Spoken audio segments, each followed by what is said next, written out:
এজাহাৰৰ ভিত্তিত দুলীয়াজনৰ এজন যুৱক প্ৰাক্তন ছাত্ৰ নেতা অসমৰ জনতা নিপীড়িত জনতা আচলতে কণ্ঠ অসমীয়া জাতি আচলতে এজন সংগ্ৰামী সত্তা শংকৰজ্যোতি বৰুৱাক আচলতে যেনেধৰণে নিৰ্মমভাৱে গ্ৰেপ্তাৰ কৰিছে আজি কোৰ্টলৈ নিয়া সময়ত যেনেধৰণে হাতত হেণ্ডকাফ লগাই লৈ যোৱা হৈছে তেওঁক এই কাৰ্যত আমি ছাত্ৰ মুক্তি সংগ্ৰাম সমিতি শিৱসাগৰ জিলা সমিতিয়ে তীব্ৰ ক্ষোভ প্ৰকাশ কৰিছোঁ আৰু আমি চৰকাৰখনক প্ৰশাসনক পোনপটীয়াকৈ দাবী জনাইছোঁ যে শংকৰজ্যোতি বৰুৱাক অনতিপলমে আচলতে মুকলি কৰি দিব লাগিব।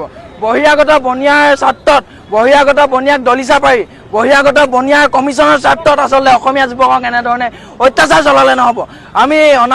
আমি বিগত সময়ছোৱাত বাৰম্বাৰ চৰকাৰখনক প্ৰশাসনক দাবী জনাইছোঁ যে অসমীয়া জাতিৰ সুৰক্ষাৰ বাবে আপোনালোকে কিবা এটা কৰক।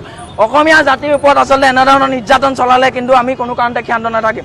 তাৰ পিছতো চৰকাৰখনে অসমীয়া জনতাৰ বাবে অসমীয়া যুৱকসকলৰ বাবে কোনো ধৰণে কিন্তু গুৰুত্বপূৰ্ণ পদক্ষেপ আমি লোৱা দেখা পোৱা নাই। আজি শংকৰজ্যোতি বৰুৱাৰ লগত হৈছে, কালিলৈ বেলেগৰ লগত হ'ব, এনেধৰণৰ আচলতে কাৰ্যকলাপ কোনো কাৰণতে মানি লোৱা নহ'ব।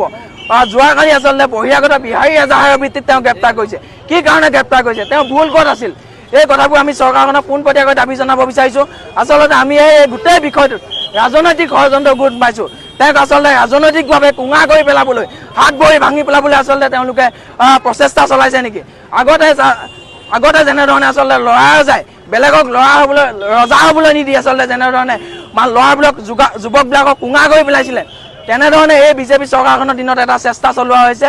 কাৰোবাৰ ৰাজনৈতিক চকীখন গুচি যাব বুলি তেওঁক কি এনেধৰণে ভৰিত কোঙা কৰি পেলোৱা হৈছে নেকি, ভৰি ভাঙি হাত ভাঙি কোঙা কৰি পেলাবলৈ বিচৰা হৈছে নেকি, এই প্ৰশ্নবোৰ আমি চৰকাৰখনক সুধিব বিচাৰিছোঁ। আৰু আমি প্ৰশাসন তথা চৰকাৰক পোনপটীয়াকৈ দাবী জনাইছোঁ শংকৰজ্যোতি বৰুৱাক অনতিপলমে যেনেধৰণে গ্ৰেপ্তাৰ কৰিছে অনতিপলমে মুকলি কৰি দিব লাগিব। আমি কিন্তু কোনো কাৰণতে ক্ষান্ত নাথাকিম। অনাগত দিনত আমি শংকৰজ্যোতি বৰুৱাক যেনেধৰণে গ্ৰেপ্তাৰ কৰিছে তাৰ বিৰুদ্ধে আমি অনাগত দিনত কিন্তু এক ভয়াৱহ আচলতে প্ৰতিবাদী কাৰ্যসূচী ৰূপায়ণ কৰিবলৈ বাধ্য হ'ম। সমগ্ৰ অসমজুৰি ছাত্ৰ মুক্তি সংগ্ৰাম সমিতিয়ে প্ৰতিবাদ